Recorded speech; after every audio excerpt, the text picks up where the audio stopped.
नमस्कार साथियों, जैसा कि आप सबको पता है कि आज की जो मीटिंग हुई थी उसमें हमारे कुछ जो साथीगण थे उन्होंने बहुत ही धमाकेदार वार्तालाप की थी। आइए आपको इस वीडियो के माध्यम से बताते हैं।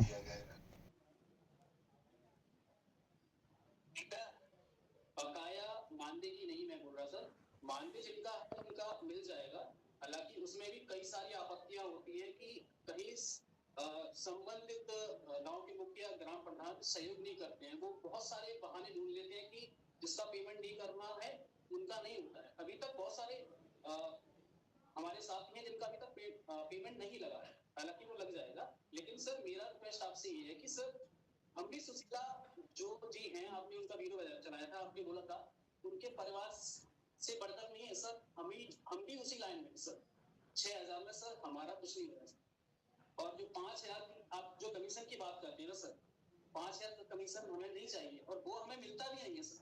और अगर मिले भविष्य में आपके आदेशानुसार तो सर प्लीज उससे न देकर हमारे मानदेय बढ़ोतरी की और जो हमारा अनुबंध है प्लीज उसे खत्म करने का प्रयास करें प्लीज सर। चिंतन का विषय है, इस पे विचार विमर्श।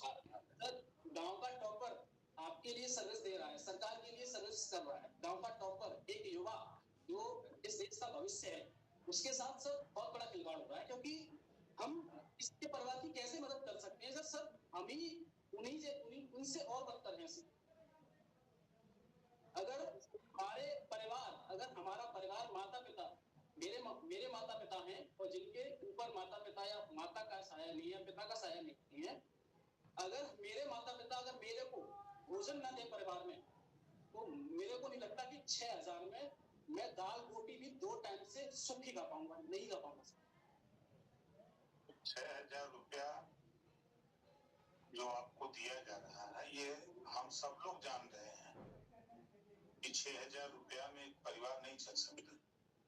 तो वैक्सीनेशन हो, आयुष्मान कार्ड हो, फार्मर रजिस्ट्री हो, फार्मर रजिस्ट्री में तो टारगेट भी दे दिया कि आपको 50 पर डे करना है, जबकि वो पोर्टल अपडेट नहीं है, उसके सिक्योरिटी पेजेस नहीं है। हम काम कैसे करेंगे? तो मतलब कि कृषि सहायक और लेखपाल जो संबंधित थे राजस्व विभाग से, उनका काम ना हुआ तो लास्ट में लिखा कि ये टेक्निकल बंदा है, पंचायत सहायक, उसको टेक्निकल नॉलेज है क्योंकि युवा है, सबसे पढ़ा लिखा है, उसको ज्यादा नॉलेज होती है, तो पंचायत सहायक के सिर पे डाल दिया, उसमें टारगेट दिया गया। हमारा एक नया अधिकारी बना दिया गया वहां पर, कानून को जिन्हें बोलते हैं। मैं उनका यहाँ पर बेइज्जती नहीं कर रहा हूँ, उनको सम्मानित कर रहा हूँ। जबकि एडीओ पंचायत, बीडीओ सर, हमारे संबंधित सचिव और मुखिया गांव के, इनकी हम बात सुनते हैं। अब किसी 5वें की हम बात सुननी पड़ती है संबंधित अधिकारी।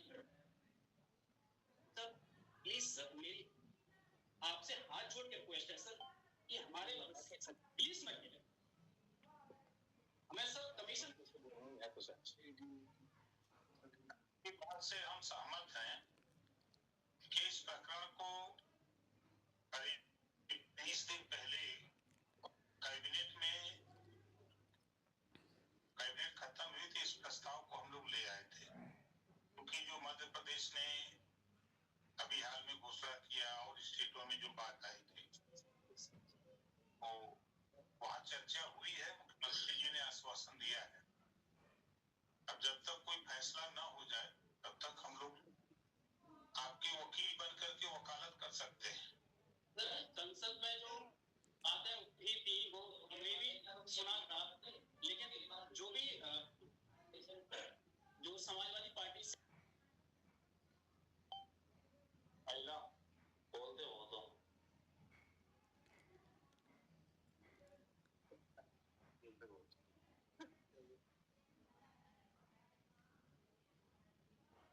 मुख्य रूप से आपकी बात सुन ली गई है, किसी और को कुछ बताना तो बताइए। साझा प्रणाम मंत्री जी।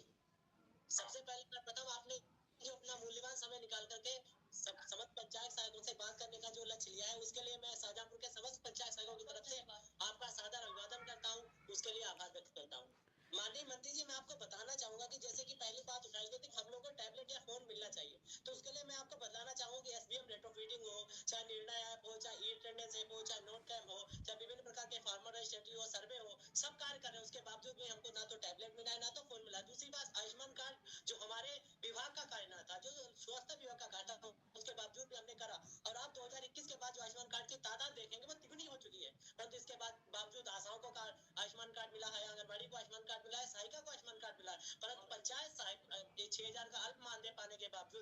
उसे आयुष्मान कार्ड नहीं मिला। और अभी सर ने बताया कि जब अनस्किल्ड व्यक्ति की आय 9,987 रुपए है, तो we are the topper of our gram panchayat, so why we not something better salary. अगर आप देखेंगे तो उत्तर प्रदेश में जो मनरेगा मजदूर की जो आय है वो 237 रुपए है। अब आप देखिए कि एक अनपढ़ व्यक्ति, बिना पढ़ा लिखा व्यक्ति, जिसके पास कोई भी स्किल नहीं है, वो प्रतिदिन 237 रुपए कमा रहा है। तो क्या हम लोग 400 रुपए नहीं कमा सकते? क्योंकि कर्नाटक राज्य में अगर आप देखेंगे तो 349 रुपए मनरेगा की मजदूरी है। तो उसके हिसाब से कम हम लोगों को न्यूनतम मानदेय जो है वो 400 रुपए प्रति दिन का, अर्थात 16 से या 20,000 के बीच होना चाहिए।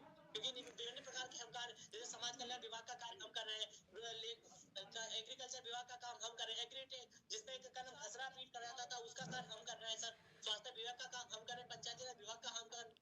ऊपर से जल जीवन मिशन की जितनी भी मीटिंगें होती हैं उसमें पंचायत सहायक को प्रधान फोन करके पर्सनली बुलाता है और कहता है कि मेरे पास समय नहीं है, सचिव कहता है कि मेरे पास समय नहीं है, अब तुमको मीटिंग को आयोजित करना पड़ेगा। तो माननीय आपको सोचना पड़ेगा कि आप माननीय प्रधानमंत्री जी 2047 तक विकसित राष्ट्र बनाने की बात करते हैं। विकसित राष्ट्र बनाने के लिए जीडीपी और पर कैपिटा इनकम दो चीजें अहम भूमिका निभाती हैं। और आप इंडिया जो पर व्यक्ति आय है जैसे 9,987, चाइना में 56,000 है, तो आप क्या 6,000 का न्यूनतम मानदेय हम लोग पा रहे हैं? क्या आपको लगता है कि इस 6,000 के न्यूनतम मानदेय से जो विकसित भारत का लक्ष्य है उसे प्राप्त कर पाएंगे सर? धन्यवाद।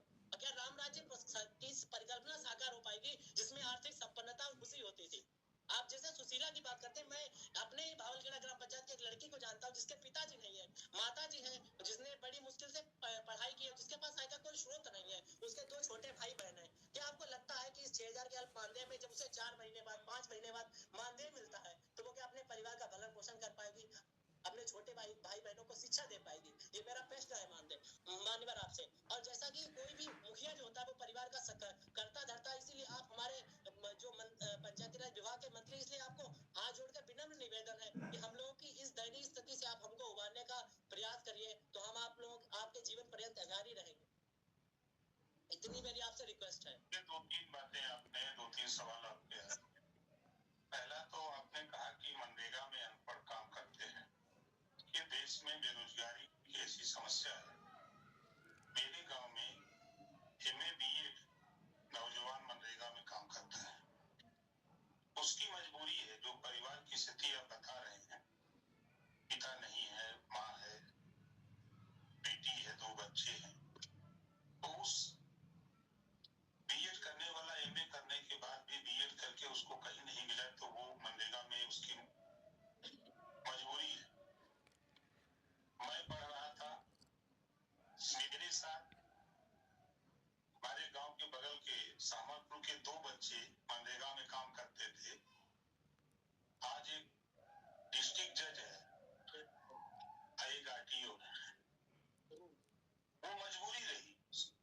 वो जो आपने कहा कि मनरेगा में अशिक्षित लोग, तो ये बात अपने दिमाग से निकाल दीजिए कि जो पंचायत सहायक में भी भर्ती हुए हैं,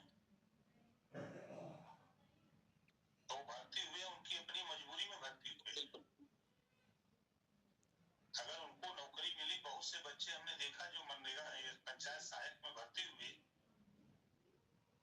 वो बीटेक भर्ती हुए थे। जब उनको नौकरी मिल गई तो छोड़ के चले गए। ऐसा नहीं कि वो यहीं डटे रहे। कि जो उम्मीद आपको है हमसे, जैसे आपने मोबाइल की बात की, हम लोग अभी आपसे बात करने के पहले भी अगले सेशन में यही चर्चा हो रही थी कि विभिन्न विभागों के काम हमारी पंचायत सहायक कर रहे हैं, तो विभिन्न विभागों से बात करके इनको हम मोबाइल क्यों न उपलब्ध कराएं। तो जो सुझाव आप लोगों की तरफ से आ रहे हैं उस पे हम लोग कोशिश कर रहे हैं, प्रयास कर रहे हैं कि उसमें हम सफलता पाएं। तीसरा आपका जो सवाल है 6,000 रुपया, हम लोग भी गांव में ही रहने वाले लोग हैं। अब